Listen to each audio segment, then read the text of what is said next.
Bonjour, alors je suis Magali Faugère et je vais vous présenter les séjours Tao pour les femmes. Donc c'est des séjours spécifiques, le Tao c'est un ensemble de pratiques, il y a du Qigong, il y a l'alimentation, c'est relié à la médecine chinoise. Et donc les stages spécialement pour les femmes, on va accentuer la prise de conscience, les mouvements vers le centre vital, comme dans le Qigong pour tous.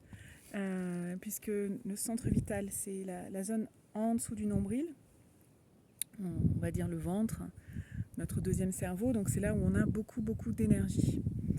Et donc dans les stages pour femmes, on va accentuer cette prise de conscience, cette descente de notre yi, de notre intention, de notre mental vers le ventre, donc vers aussi l'utérus, le vagin, la vulve, tous les organes génitaux de la femme.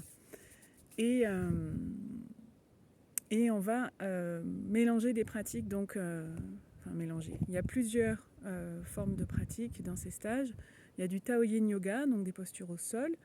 Il y a des mouvements debout qui vont mettre l'accent sur la mobilité de la colonne vertébrale. Donc c'est des mouvements accessibles à tous, on peut les faire assis aussi, pour relier finalement notre centre du cerveau, de la tête, au cœur et finalement au bassin.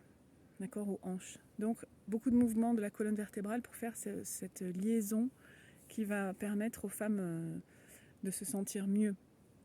Moi, pour ma part, ces pratiques m'ont aidé à ne plus ressentir de douleur pendant les lunes, pendant les règles, d'atténuer le syndrome prémenstruel, parce qu'on va ajouter donc à ces mouvements dont je vous parlais, le Tao Yin Yoga, les mouvements de Qigong plutôt debout, les postures debout, les mouvements dansés aussi, on va ajouter des méditations qui sont spécifiques au Tao, qui vont être par exemple la respiration des ovaires, respiration ovarienne, qui peut aussi, qui a son pendant masculin, c'est la respiration des testicules. Donc là, pour les stages femmes, on va évidemment accentuer sur les ovaires. Et c'est une méditation avancée qui vient après le sourire intérieur, qui est la méditation de base en Tao, puis les sons de guérison qui permettent d'harmoniser déjà l'ensemble de nos organes internes, donc l'ensemble du ventre, l'ensemble du deuxième cerveau. Donc voilà, c'est toutes ces couches, c'est comme des couches d'oignons qui permettent d'aller de plus en plus au centre de nous-mêmes, de se sentir de mieux en mieux dans son corps. Alors, je ne vous cache pas qu'à la fin d'un stage, des fois, on a le ventre un peu plus rond qu'au début du stage. Parce qu'en fait, on a respiré dedans, on est bien, on se sent mieux. Et oui, et les femmes, elles sont faites pour avoir un ventre rond. Moi, je milite pour le ventre un tout petit rond. Pas forcément gros, mais oser respirer dans le ventre. À cela s'ajoutent d'autres respirations. On va voir aussi dans le stage de l'amour guérisseur pour le stage mixte. Donc ces respirations qui vont nous permettre de mieux nous ancrer, d'aller, on appelle ça la respiration des reins ou la respiration qui va permettre de s'asseoir en fait dans sa posture. Donc tout ça participe à une grande réduction du stress, comme je vous disais, beaucoup moins de douleurs, voire atténuer les douleurs. Si on pratique, quotidiennement après le stage, réduire le temps des menstruations. Et puis, j'ajouterais de se sentir vraiment dans sa créativité, au centre de soi-même, au centre de sa vie, quoi. Voilà. Donc c'est des pratiques qui vont dans l'alchimie interne, donc des mouvements internes, beaucoup de respiration depuis le plancher pelvien, donc le périnée, sur les muscles profonds aussi, les psoas.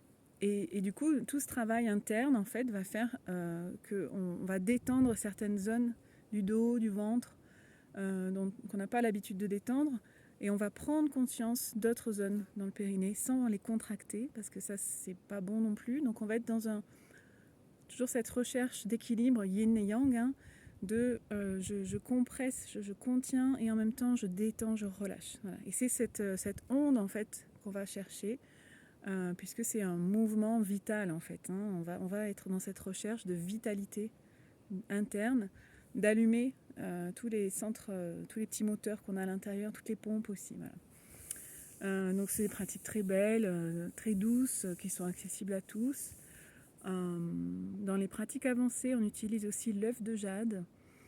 Donc l'œuf de jade, c'est un œuf, donc une pierre en forme d'œuf qui est percée. Initialement, ces œufs étaient en jade, maintenant on en trouve en quartz rose par exemple. En jade, c'est très bien. Voilà, moi je conseille de les prendre en quartz rose au début ou en pierre très dure, la cornaline aussi, en pierre rouge. Voilà, après toutes les propriétés des pierres si ça vous intéresse. Donc ces œufs, ils ont été en premier utilisés par les nonnes taoïstes, donc des femmes moines, des nonnes, qui cultivaient leur énergie. Donc c'est là qu'on voit qu'il y a quelque chose à voir avec l'énergie créative, l'énergie sexuelle. Plutôt que de la dilapider dans le monde,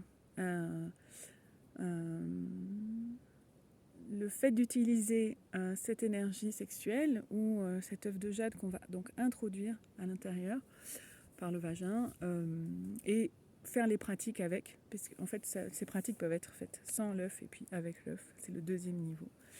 Et ça permet en fait de reconnaître cette force intérieure et de la mettre au service du corps, plutôt que de la gaspiller à l'extérieur par des désirs tout le temps futiles ou pas, qui nous mènent toujours à l'extérieur de nous, qui nous font acheter un parfum parce qu'il y a quelqu'un à poil sur l'affiche.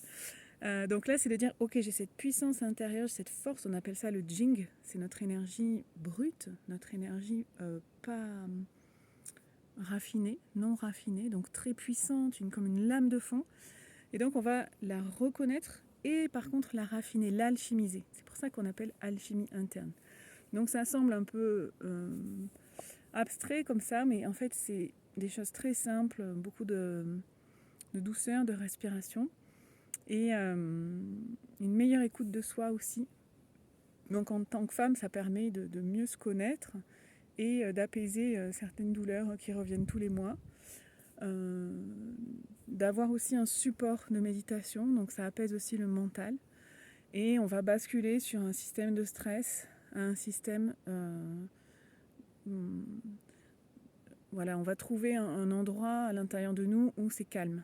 Et donc être capable d'y aller et pas rester tout le temps dans cet état fébrile vers lequel on est souvent poussé par notre mode de vie sédentaire, dans cette société actuelle où il faut tout le temps agir. Là, on trouve un endroit où on revient à quelque chose qui va nous aider à poser notre mental, être plus dans quelque chose d'apaisé, voilà, comme quand on digère ou comme quand on vient de marcher, par exemple. Faire du sport, souvent, ça nous amène dans cet état. Mais là, ces techniques de Tao nous donnent aussi des outils conscients, en fait. Moi, ça m'a permis de comprendre comment ça fonctionne. Dans le stage, il y a aussi des schémas du corps, de voir comment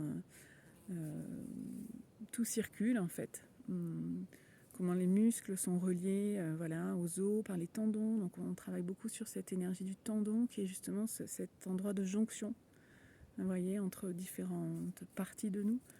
La dureté des os et la souplesse des muscles, voilà, comment il y a ces choses qui s'articulent. Et donc c'est toute une philosophie en fait, mais qui peut être facilement ressentie en 2-3 jours de stage, où il y aura forcément une petite phase de détox, où on se pose, on s'apaise, une journée plutôt d'atterrissage, et ensuite le reste du stage, on va remonter en fait le niveau d'énergie pour atteindre cet équilibre. Voilà. Donc voilà pour cette courte présentation. Pour ceux qui ont suivi jusqu'au bout, merci. Je mettrai sûrement des liens sous la vidéo. Je vais mettre les liens sur les prochains stages ou en tout cas le site internet où vous pouvez trouver les prochaines dates. Et au plaisir de vous rencontrer ou de vous revoir. Salut!